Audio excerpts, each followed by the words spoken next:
Hello, everybody. This is Vernon Terrell with Mike Quarles, and we are going live from Mike's house. So we're going to get a little set up first, make sure everything is set up and we can see everything. That looks good so far. So I thought that we would just take some time and give you just a 5-minute, 10-minute update about what's going to be happening in 2019 with respect to the webinars, kind of at least what we're planning for the next webinar, and then ask Mike a question or two, and then we'll close it up. But Mike, what are we looking at for the webinars? Well, I think we'll probably do the same thing we try to do every year. We'll have the Freedom from Addictive Behaviors basic webinar, which is just kind of maybe a shortened version of the old Freedom from Addiction conference we used to do. And then we'll have one based on the book that Steve McVeigh and I did, Helping Others Overcome Addictions. Of course, that title is a little bit misleading to some degree, in that the first 7 chapters of the book and the first 7 sessions of the webinar are on the problem and the answer for addiction. And you're thinking we'll start this next webinar? Oh, probably middle of February. We'll probably do the Freedom from Addictive Behaviors basic webinar first. Awesome. Hey, Mason, by the way, glad you joined. Love the basketball stuff. Excellent on basketball. And so we've got the webinar coming up that some of you have already been on, and if you, we love the repeats. We may do some, who knows, may do some more Facebook Live. We may do some impromptu webinar, maybe a one-day webinar. We're just thinking all that stuff through to see, I don't know, just do a Q&A. There you go. Yeah, sure. We love, when we do our webinars, we often have some Q&A on the webinars. So that's always a fun time, and that's why we love the live webinars. Something that you can, when you dial in and you're watching the presentation at the very end, we have that time where you can ask your questions. So that's always a blast. We always appreciate those. One thing I thought I would do, since most, we just did this was a very spontaneous. I'm at Mike's house, and I said, Mike, let's go live. He's like, whatever, So I said, yeah, let's just go live. So we did. And many of you are going to watch this on the recording anyways, and that's okay. But so I thought I'd ask Mike, the overarching question about addiction. And so just off the top of your head, Mike, and I know you live this and you teach this all the time, but how would you describe what is addiction, and then the follow-up, what's the answer, bottom line? Well, addiction, you wonder why some people can drink, have a drink or two, and it's never any problem for them. What about that person who takes a drink and he can't stop drinking until he maybe gets drunk, passes out, whatever, gets in a lot of trouble, whatever? Actually, I've been free from addiction for 35 years. I remember when I first had a drink and got a little bit inebriated.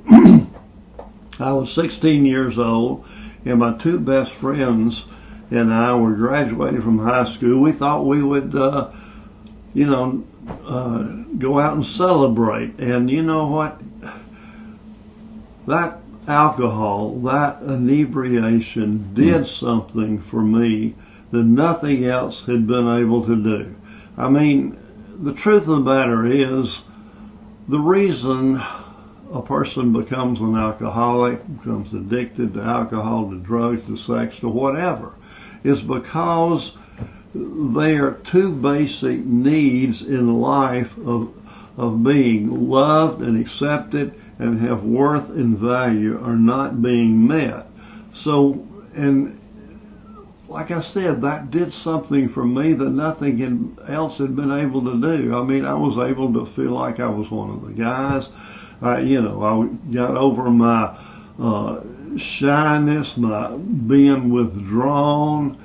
But thing about it is, it doesn't last, and that's why you have to keep on doing it. I mean, the truth of the matter is that for an alcoholic or an addict, I mean, that's the only way, whether it's alcohol, sex, drugs, whatever, that they've ever been able to feel loved and accepted and have some worth and value in their lives. But of course, it doesn't work. But the thing about it is, that leads us to the answer.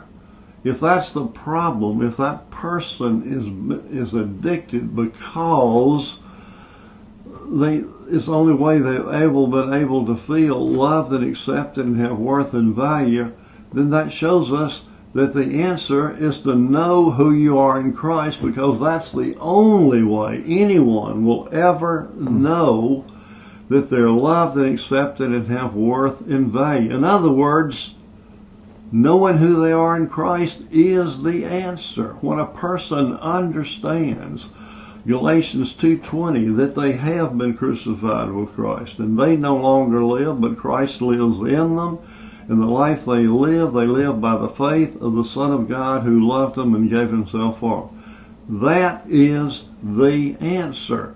Unfortunately, doctors are putting you on pills and so forth, and and AA has the 12-step program and everything else, but all of that might help a person deal with the addiction for a while, but it won't set them free. Jesus said, you will know the truth, and the truth will set you free, and it does. It set me free 35 years ago, and I haven't lived a perfect life since then, as my wife would be glad to tell you, but I have been free from addiction for 35 years.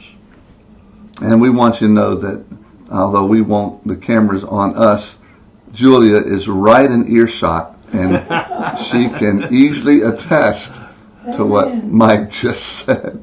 But so Mike, so the answer is our identity in Christ. And you mentioned the 12 steps. Are we just against 12-step, or are we 12-step haters, or what do we get that sometimes? Well, I have been accused of that. The truth of the matter is, if you work the 12 steps, I think they will improve the quality of your life. I mean, it's a good thing to do. I mean, but it's like so many other things. I mean, it won't set you free from addiction.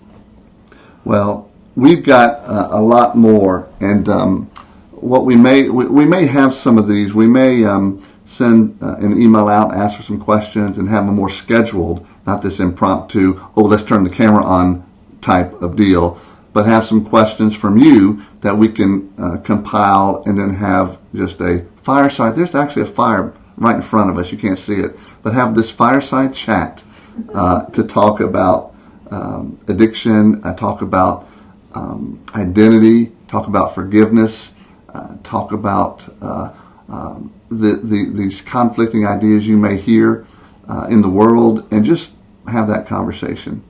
So we're excited. Just wanted to share a little bit of time with you. Since I was over here with Mike visiting, I thought it'd be fun since I'm always on one end of the spectrum on the camera, he's on another camera. We only meet virtually, so it's good when he and I get to spend some time together. So we'll do this with you again, and we hope you enjoyed it. And until next time, thanks again. See ya. Bye.